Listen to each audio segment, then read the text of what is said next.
శాసనసభ్యుడిగా ఎన్నికైన తర్వాత శాసనసభ్యుడిగా మొట్టమొదటి పెడతాం. మీరు దాన్ని కవర్ చేయడానికి వచ్చినందుకు మీకు ధన్యవాదాలు తెలియజేస్తాం.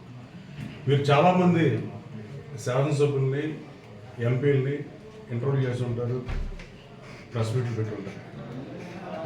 వాళ్ళు ఏ ఏజ్లో శాసనసభ్యులను కోరుకుందో నాకు తెలియదు, కానీ నాకైతే 9th క్లాస్లో నేను ఉయ్యూరు కేసీపీ స్కూల్లో చదువుకున్నప్పటి నుంచి శాసనసభ్యుల కోరిక. ఏమవుతామని టీచర్లు అడిగితే నేను ఎమ్మెల్యే అవ్వాలని అనుకుంటున్నా అని చెప్పాను. దానికి కారణం మా ఫాదర్ కజిన్, మా పెద్దనాన్న 1985లో మేము చిన్నప్పుడు విజయవాడ ఈస్ట్ నుంచి తెలుగుదేశం పార్టీ శాసనసభ్యులుగా పోటీ చేయడం, రాజకీయాల మీద ఆసక్తితో. అలాగే తర్వాత 10th ఎండింగ్లో సెలవుల్లో కానీ ఇంటర్లో కానీ హైదరాబాద్ వెళ్ళి అసెంబ్లీ చూసాను. అంటే లోపల కాదు, బయట నుంచి. ఎట్టి పరిస్థితుల్లో రావాలన్నట్టుగా చూసి వచ్చాం. తర్వాత పరిణామాలు మారి ఇప్పుడు 2 రాష్ట్రాలైంది. ఇప్పుడు ఆ శాసనసభ తెలంగాణకి ఉంది. ఏదేమైనా గన్నవరం నియోజకవర్గం నుంచి నన్ను గతంలో ఎన్నడూ లేనంత మెజారిటీ ఇచ్చి కేవలం 22,000 ఓట్లు దాసరి బాలవర్ధన్ గారికి గతంలో మెజారిటీ వచ్చింది. ఈ రోజున 37,700 ఓట్ల మెజారిటీతో నన్ను శాసనసభకి ఎన్నుకున్నందుకు గన్నవరం నియోజకవర్గ ప్రజలందరికీ నా పాదాభివందనం తెలియజేస్తున్నాను. నేను గతంలోనే గెలిచారని నా ఉద్దేశం. కేవలం 270 ఓట్లు, వాటికి పలు కారణాలు, ఏమైనా ఎలక్షన్ మార్చారేమో డౌట్లు, ఇట్లాంటి 3 అనుభవాలు. ప్రజలు నా వెనకే ఉన్నారు. అంతకుముందు గత 2 ఎన్నికల్లో 2014, 2019 ఎన్నికల్లో 84 పంచాయతీలు ఉంటే 50 పంచాయతీల పైన వైసీపీకి మెజారిటీ వచ్చిన పరిస్థితి. కానీ ఈ రోజున కేవలం 24 గ్రామాలకే వైసీపీ పరిమితం అయిపోయింది. మిగతా 60 గ్రామాల్లో నాకే మెజారిటీ ఇచ్చారు. అలాగే నా విజయాన్ని కాంక్షిస్తూ చంద్రబాబు నాయుడు గారు, పవన్ కళ్యాణ్ గారు ప్రచారానికి వచ్చినందుకు మరోసారి మీడియా ముఖంగా ధన్యవాదాలు తెలియజేస్తాను. నేను గతంలో మీడియా సమావేశాల్లో చాలాసార్లు చెప్పాను, కనీసం 2-3 ప్రెస్ మీట్లో చెప్పాను. 94 పునరావృతం అవుతుంది, ప్రధాన ప్రతిపక్ష హోదా ఉండదు కాంగ్రెస్కి. ఆ రోజు 26 సీట్లు వచ్చినాయి. అలాంటి పరిస్థితి ఈ రాష్ట్రంలో ఉన్నాయి. 2 ఎంపీలతో ఉన్న తెలుగుదేశం పార్టీ ఆ రోజు 89లో 2 ఎంపీలు పరిమితమై 94లో ఇలాంటి పరిస్థితులు ఉన్నాయని చెప్పాను. తర్వాత చంద్రబాబు నాయుడు గారు గన్నవరం మీటింగ్ వచ్చినప్పుడు కూడా ఎట్టి పరిస్థితుల్లోనూ జగన్మోహన్ రెడ్డి గారు, ఈ రాష్ట్ర మాజీ ముఖ్యమంత్రి జగన్మోహన్ రెడ్డి గారు ఆ రోజున చంద్రబాబు నాయుడు గారు ప్రతిపక్ష హోదా తీసేద్దామని గన్నవరం ఆనాటి శాసనసభ్యుడిని చేర్చుకున్నానని చెప్పాడు. ప్రతిపక్ష హోదా చంద్రబాబు గారికి తీసేద్దాం అనుకున్నారు. కేవలం 4 శాసనసభ్యులు మారిన తర్వాత ఇంకెవరో మారక ఆయన ప్రతిపక్ష హోదాని తీయలేకపోయారు.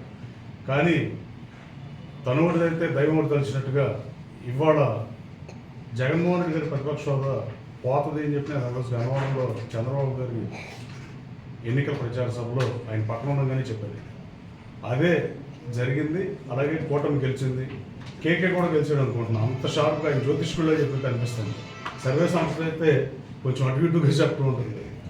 కానీ ఈ రాష్ట్రంలో ప్రధాన ప్రతిపక్ష హోదా కూడా దక్కకుండా అలాంటి దౌర్భాగ్యకర స్థితికి జగన్మోహన్ రెడ్డి చేరుకోవటం స్వయం కృతాపరాధంగా నేను భావిస్తున్నాను. ఈ రాష్ట్ర ప్రజలు ఎంతగా తిరస్కరించారంటే, ఈ రాష్ట్రం పుట్టిన తర్వాత ఇంత ఓటింగ్ శాతంలో తేడా లేదు. గతంలో వైసీపీకి 151 సీట్లు వచ్చినా ఆ రోజున 5,000 గెలిచినట్టు చాలామంది ఉన్నారు. ఇవాళ 50,000, 70,000, 60,000, 30,000, 50,000 ప్రజా వ్యతిరేకత ప్రస్ఫుటం అవుతుంది. జగన్మోహన్ రెడ్డి గారు కేవలం ప్రతీకార రాజకీయాలు, చంద్రబాబు నాయుడు గారి మీద లక్షల కోట్ల బడ్జెట్లు ప్రవేశపెట్టి వాటిని ఖర్చు పెట్టి ముఖ్యమంత్రిగా సింహభాగం పరిపాలించి రాష్ట్రం పరిపాలించిన ఆయన మీద ఓ 30 కోట్ల రూపాయల కుంభకాండాన్ని చూపి ఆయన అరెస్ట్ చేసి దానికి భారీ మూల్యం చెల్లించారు. అలాగే సొంత చెల్లికి నచ్చపోయినా పర్లేదు, కన్న తల్లికి కూడా నచ్చినప్పుడు ఈ రాష్ట్ర ప్రజలకి ఎలా నచ్చుతాడు అనుకున్నాడో జగన్మోహన్ రెడ్డి ఆత్మాలోకం చేసుకుంటే మంచిదని భావిస్తున్నాను. అలాగే జగన్మోహన్ రెడ్డి గారికి కూడా నేను చెప్పాను, నేను వైఎస్ఆర్ కాంగ్రెస్ పార్టీకి రాజీనామా చేసే రోజు నేను తెలుగుదేశం పార్టీలో చేరాను. ఎట్టి పరిస్థితుల్లో నువ్వు పులివెందుల నుంచి శాసనసభకు వస్తావు, నీ రాజకీయ పార్టీ నాకు అక్కర్లా, నా గన్నవరం ప్రజలు నాకు అన్యాయం చేయరు, నా ప్రజలు నన్ను శాసనసభకు పంపిస్తారు, ఇండిపెండెంట్గా గెలిపించిన చరిత్రను గన్నవరం ప్రజలు నన్ను ఎన్నుకుంటారు, నేను అసెంబ్లీలో కలుస్తానని చెప్పాను. ఆ ప్రతిజ్ఞను నెరవేర్చినందుకు మీ ద్వారా నా గన్నవరం నియోజక ప్రజలందరికీ పేరు పేరున నా హృదయపూర్వక నమస్కారాలు తెలియజేస్తున్నాను. అలాగే వైనాట్ 175 అని సిద్ధమని ఆఖరికి 11 సీట్లకు పరిమితం అయిపోతే కనీసం శాసనసభలో ప్రతిపక్ష హోదా లేకుండా ఇప్పుడన్నా శాసనసభకి ఒక పార్టీ అధ్యక్షుడిగా వస్తాడా రాడనేది కాలం చెప్పాలి. వస్తే ప్రజల పక్షాన పోరాడినట్టు, రాకపోతే ప్రజలు ఏమనుకుంటారనేదాన్న పరిగణలో తీసుకుంటాడని భావిస్తున్నాను.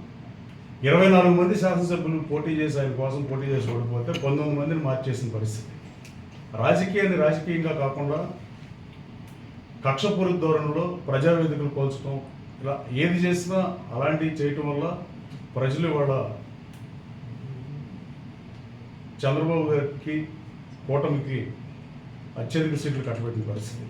అలాగే జనసేన పవన్ కళ్యాణ్ గారికి మీ ద్వారా ధన్యవాదాలు తెలియజేస్తున్నాను.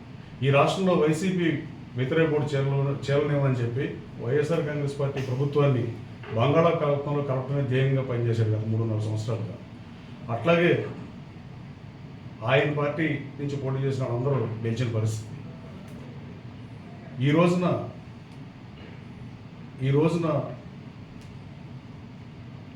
ఈ రాష్ట్రంలో ఎలాంటి పరిస్థితులు ఉన్నాయో అనేది మీడియా సోదరులకే ఎక్కువ తెలుసు. రోడ్ల పరిస్థితి, పోలవరం పరిస్థితి, అమరావతి పరిస్థితి అన్నీ. కానీ ముఖ్యమంత్రిగా తనకు ఏ జాబ్ అయినా డ్యూటీస్ ఉంటాయి. ఆ డ్యూటీస్ని కూడా మర్చిపోయి నియంతృత్వాన్ని ప్రజలు సహించరని చూపించినందుకు ఆంధ్రప్రదేశ్ రాష్ట్ర ప్రజలకి, అలాగే నన్ను ఎన్నుకున్న గణవ ప్రజలందరికీ ధన్యవాదాలు తెలియజేస్తాను.